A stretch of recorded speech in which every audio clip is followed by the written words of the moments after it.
اعوذ باللہ من الشیطان الرجیم بسم اللہ الرحمن الرحیم۔ عزیز طالبات السلام علیکم۔ بیٹا اسلامیت لازمی میں ہمارا پہلا چیپٹر کمپلیٹ ہو چکا ہے، تعارف قرآن۔ اب دوسرا چیپٹر ہم نے اپنا سٹارٹ کرنا ہے، انٹروڈکشن آف حدیث، یعنی حدیث جو ہے اس کے حوالے سے بیسک جو بھی نالج ہے وہ ہم پڑھیں گے۔ حدیث کا جب ہم لفظ ہے وہ دیکھتے ہیں تو لغوی معنوں میں حدیث کا مطلب بات چیت، گفتگو، خبر، قول اور کلام کے ہیں۔ شرعی اصطلاح میں رسول اللہ صلی اللہ علیہ وآلہ وسلم کے اقوال و افعال اور تقریر کو حدیث کہتے ہیں۔ تو حدیث رسول اللہ صلی اللہ علیہ وآلہ وسلم کے مبارک طریقے کا نام ہے جو انسانی زندگی کے ہر شعبے میں بہترین رہنما ہے۔ رسول اللہ صلی اللہ علیہ وآلہ وسلم کی تمام زندگی کے اعمال و افعال و اقوال و اخلاق، عادات و احکام کا وہ مجموعہ ہے جس پر عمل پیرا ہونا باعث سعادت بلکہ عین عبادت الہی اور اطاعت خدا الہی ہے۔ حدیث کی اقسام کے حوالے سے ہم دیکھتے ہیں، حدیث کی 3 اقسام ہیں اور چوتھی حدیث کی اقسام ہم اس کے بعد ڈسکس کریں گے۔ بیسیکلی حدیث جو ہے ہر جگہ آپ بکس کھولو گے تو اس میں آپ کو 3 اقسام لکھی ہوئی ملیں گی، حدیث قولی، حدیث فعلی اور حدیث تقرری۔ تقرر سے ہے، تقریر سے۔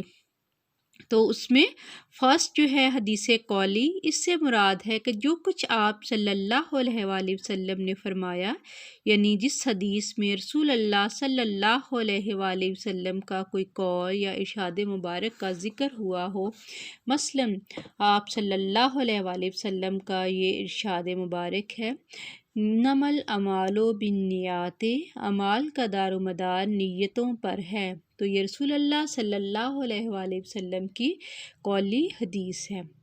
پھر دوسرے نمبر پر حدیث کی جو قسم ہے وہ ہے حدیث فعلی۔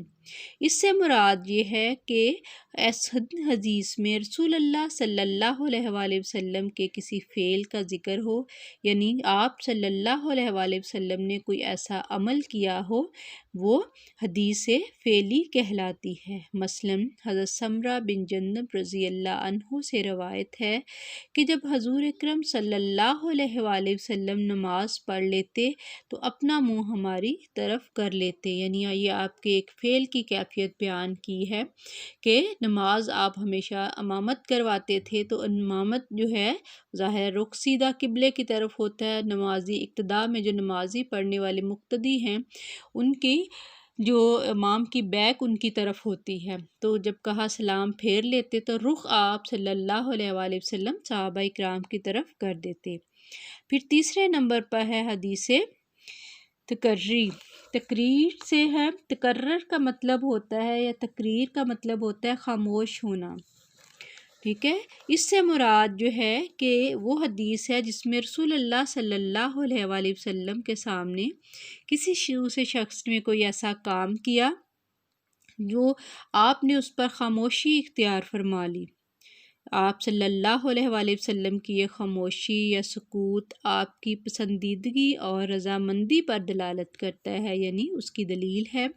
اس کا مطلب یہ ہے کہ وہ کام جائز ہے، ورنہ اگر وہ کام ناجائز ہوتا تو وقت کا پیغمبر رسول سامنے موجود ہے اور یہ ہو نہیں سکتا تھا کہ آپ صلی اللہ علیہ وآلہ وسلم کے سامنے کوئی غلط کام ہو اور آپ صلی اللہ علیہ وآلہ وسلم اس سے منع نہ فرماتے۔